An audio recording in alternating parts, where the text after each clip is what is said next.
What's up, everyone? So, as you all know, the college football world was shaken up a little bit this week in week 11, I believe, of college football. And so, to take a look, we are going to start with the Minnesota Penn State game. This was one of the best games, well, one of two best games of the college football season. So, Penn State starts with an amazing first drive. And what happens is it gets picked off. They get the ball first, and it gets picked off by Minnesota, who was undefeated going into this game, just like Penn State, and they were somehow ranked 17th. The college football playoff board just did not seem to appreciate their strength of schedule and the opponents that they played. But Minnesota finds the end zone first and scores first with Bateman, who had an amazing game. He had over 200 yards on only just 7 receptions. And Penn State does find a way to answer real quick in the first quarter, but that just keeps the game interesting.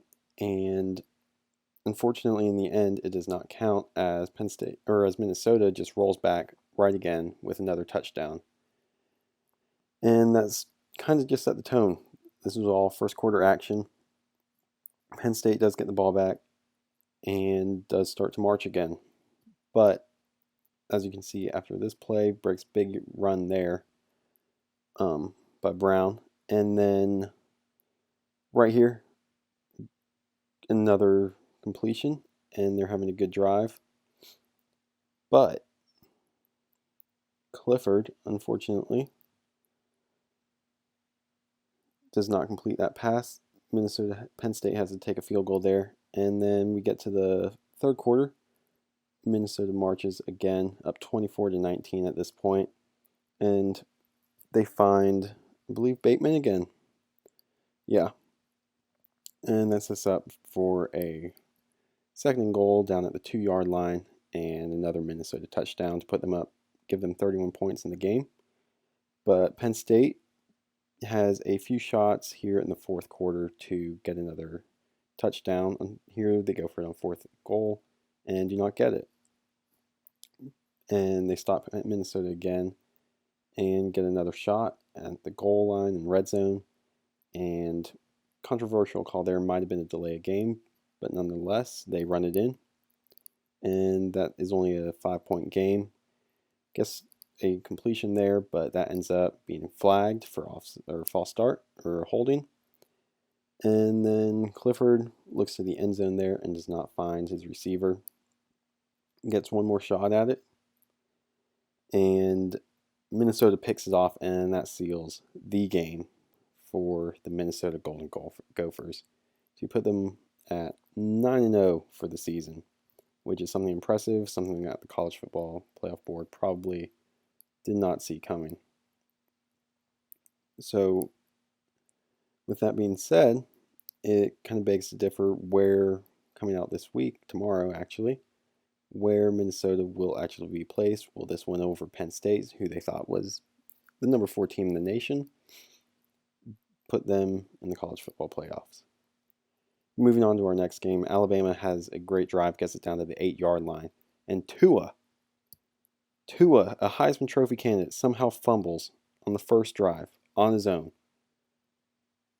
And that gives LSU an amazing start, major momentum shift,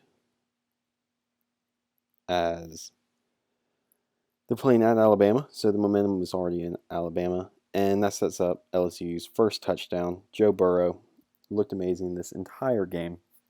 He had less protection than Tua, but LSU gets up 10, and then Alabama decides to finally do something, not on offense though. It comes from the special teams unit. Number 17 fields the punt and returns it for about a 70-yard gain. Impressive. So get to the second quarter. LSU, Moss, gets his feet in, saying the officials say that he was pushed out of bounds, so legally he can come back into play and catch the ball as long as he reestablishes himself back in bounds and gets that left foot back in, which he does. And that was only second down, so it probably wouldn't have made a difference. And that sets up the touchdown for number 22, who cannot be stopped all game long.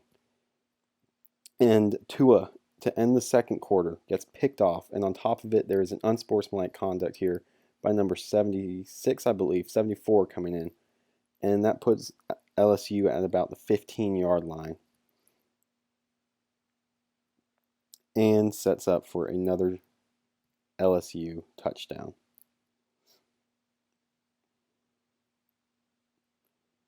So get to the fourth quarter, Alabama gets to the red zone and gets a touchdown, makes it interesting. And LSU starts to drive back with 2 minutes and a half left. Joe Burrow runs for a massive gain, and that sets up another LSU touchdown.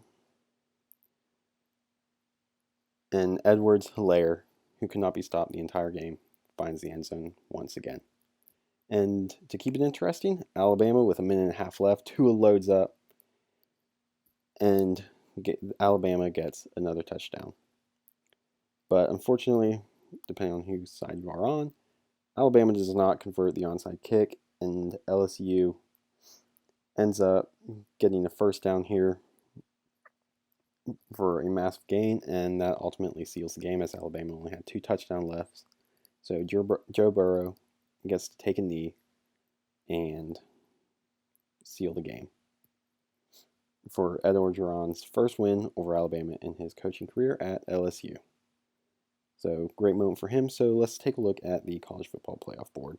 So 2 of these teams obviously got defeated. One, Penn State, who got defeated by the number 17 Minnesota Gophers. So if we look at who is remaining, Minnesota might move up, but Clemson, who is undefeated this season, completely demolished their opponent, so they would likely get to move up. LSU, I would say, would likely move up to the number 1 spot, as Ohio State, as LSU just defeated the number 3 ranked team in the nation. But that begs the question of what about Georgia, and how far down does that move Alabama, considering they just lost to the number 2 team? And Tua, they claim, might have been hurt on that. So Alabama, I would say, obviously gets moved out for this week, but I don't know if that completely eliminates them from the playoff, depending on what LSU does the rest of the season, and Alabama may still have a shot of winning the SEC. Georgia, who lost to South Carolina earlier this year, faces off against Auburn, who is currently number 11th, I believe, and it is at Auburn. So this could be a make or break day to see if Georgia can actually get a shot of getting in the playoffs. So Minnesota, I would not say would get into this for this next coming week, but I would say that would put them at about 5 or 6, and an easy shot to get into the playoffs if they continue to win out. So thank you all for watching.